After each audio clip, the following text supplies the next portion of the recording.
Bonjour Fabien Roussel. Bonjour. Demain, 30 décembre, ce sera un grand jour pour le Parti communiste. Il aura 100 ans, né un 30 décembre 1920 au congrès de Tours. Que reste-t-il du Parti communiste français aujourd'hui ? Écoutez, un parti qui a décidé de poursuivre son combat pour une société plus juste et plus humaine, pour mettre l'argent au service du développement humain et au service aussi de la transition écologique, l'objectif de produire mieux, sans épuiser les hommes, les femmes, sans épuiser la planète. Ce combat pour une société plus juste et plus humaine, aujourd'hui, il est d'une criante actualité quand on voit la crise sanitaire et économique que nous subissons. Mais aujourd'hui, le Parti communiste, c'est combien de membres ? Aujourd'hui, le Parti communiste français, c'est 50 000 adhérents, 600 maires et un groupe à l'Assemblée nationale, des sénateurs, des sénatrices au Sénat, et donc un parti qui est très présent sur l'ensemble du territoire, dans les villes, dans les villages, à la campagne, dans les banlieues, et auprès des salariés qui se battent partout dans tout le pays. Alors vous avez été élu premier secrétaire il n'y a pas très longtemps, c'était dans l'année, et vous avez une ambition, vous voulez que ce Parti communiste devienne plus indépendant. En 2012, en 2017, il s'était rangé pour les présidentielles derrière Jean-Luc Mélenchon. Vous voulez être autonome. Pourquoi ? Alors écoutez, nous d'abord, le débat il est en train de s'ouvrir et nous le poursuivons dans tout le pays pour savoir ce que nous allons faire en 2022 aux élections présidentielles et législatives.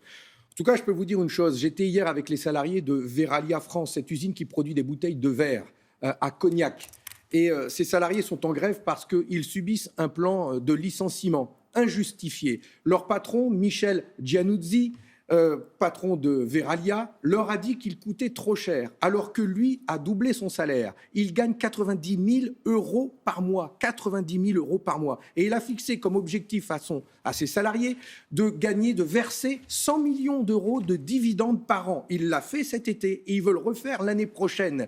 Et il dit pour cela que ces salariés coûtent trop cher. Eh bien, ce qui coûte trop cher dans ce système économique dans lequel nous vivons en France, c'est justement cette finance qui a pris le pouvoir sur notre industrie. Et nous voulons, nous, mener ce combat-là, nous, les communistes français. Nous voulons des services publics, nous voulons une industrie française, nous voulons produire en France. Et pour cela, nous avons besoin de nous libérer de cette finance dont l'objectif est uniquement de gagner beaucoup d'argent en très peu de temps pour verser des dividendes. On n'est pas contre les dividendes, mais pour cela, avant cela, il faut respecter les hommes et les femmes qui produisent. Il faut conserver nos savoir-faire dans notre pays. Il faut retrouver notre souveraineté économique. Vous estimez que Jean-Luc Mélenchon ne mène pas ces combats-là ? C'est pour ça que vous voulez être indépendant ? Non, d'abord, Jean-Luc Mélenchon s'est déclaré candidat tout seul. Nous faisons le choix de mener ce débat d'abord avec le pays et nous déciderons ensemble le 9 mai prochain. Et si nous l'étions, la décision n'est pas prise. Oui, nous voulons porter ce combat en faveur du monde du travail et le monde ouvrier. Et quand je dis les ouvriers, c'est autant ceux des usines que ceux des services publics, que ceux des champs, qu'ils soient agriculteurs, ouvriers, ingénieurs ou instituteurs. Eh bien, ce sont ces citoyens français que nous voulons défendre et leur expliquer, leur dire que c'est possible dans notre pays de vivre avec un salaire, un vrai salaire, et de pouvoir en vivre dignement. C'est quand même pas la mer à boire que de dire qu'il est possible d'éradiquer le chômage dans notre pays. C'est l'objectif que nous voulons porter lors de ces échéances présidentielles et législatives. Vous pourriez, vous, être le candidat du PCF pour les prochaines élections ? D'abord, on va décider de la manière dont nous allons aborder ces échéances présidentielles et législatives. Vous déciderez et le quand ? temps de la personne, on en parlera le moment venu. La décision définitive de présenter un candidat ou pas sera prise le 9 mai prochain, comme nous l'avons décidé collectivement.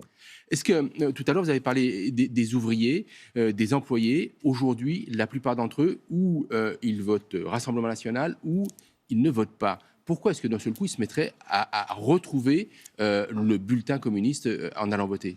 Mais c'est tout l'enjeu, justement. Et vous pointez un vrai sujet, c'est qu'aujourd'hui, dans le monde du travail, d'abord, le vote le plus important, c'est le vote abstentionniste. Les gens n'y croient plus dans la politique. Et comme ils n'y croient plus, ils ne votent plus. Par contre, les banquiers, les assureurs, les grandes fortunes, eux, pas une voix leur manque pour mettre au pouvoir des représentants de la finance, ce qu'est le président Macron. Eh bien, nous voulons justement pouvoir dire aux Français, si vous voulez que ça change, si vous voulez que le monde du travail retrouve sa dignité, qu'il soit de nouveau respecté, eh bien, utilisez votre bulletin de vote. Et nous voulons pouvoir leur dire que justement, le Parti communiste français, avec eux, mais avec d'autres, nous avons besoin de nous rassembler dans la plus large union au service justement de ceux qui créent les richesses, pour que les richesses que nous créons dans ce pays, elles soient mises à notre service, au service des hôpitaux, des écoles, de la reconquête industrielle. Comment est-il possible que dans ce pays, les plus riches ont vu leur fortune multipliée et qu'il manque des infirmières, qu'il manque des aides-soignants, qu'il manque des médecins pour soigner face à une pandémie?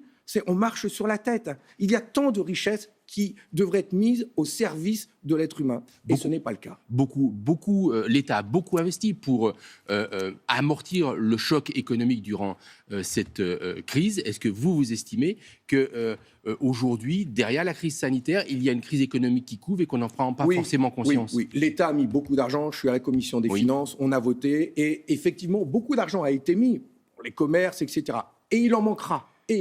Mais je peux vous dire une chose, c'est que quand Bridgestone fait le choix de fermer son usine de Béthune pour la délocaliser en Hongrie et en Pologne, ça, ce n'est pas à cause de la crise sanitaire. Ça, ce sont des choix faits par des actionnaires qui ne sont pas des voyous. C'est un groupe japonais qui a pignon sur rue.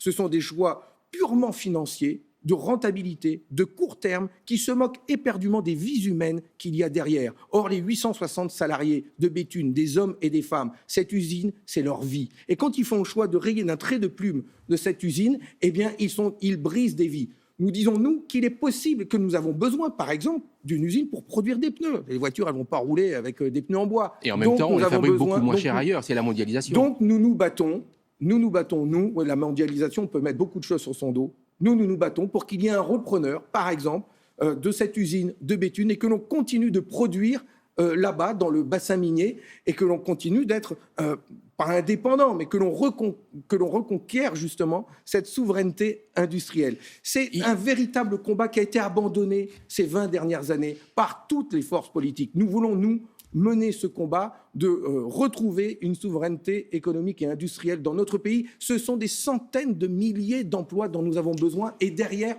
autant de sous-traitants. J'ai demandé des réponses un petit peu plus courtes, très rapidement. On sait que vous êtes passionné. Il est question d'un éventuel troisième confinement. S'il devait avoir lieu, quelle forme devrait-il prendre? Écoutez, avant de parler de confinement, moi j'aimerais bien que l'on embauche aujourd'hui 50 à 60 000 personnes, on parle de chômage, il y a tant de jeunes qui cherchent du boulot, pour faire la surveillance, l'accompagnement de tous ceux qui sont atteints, testés positifs.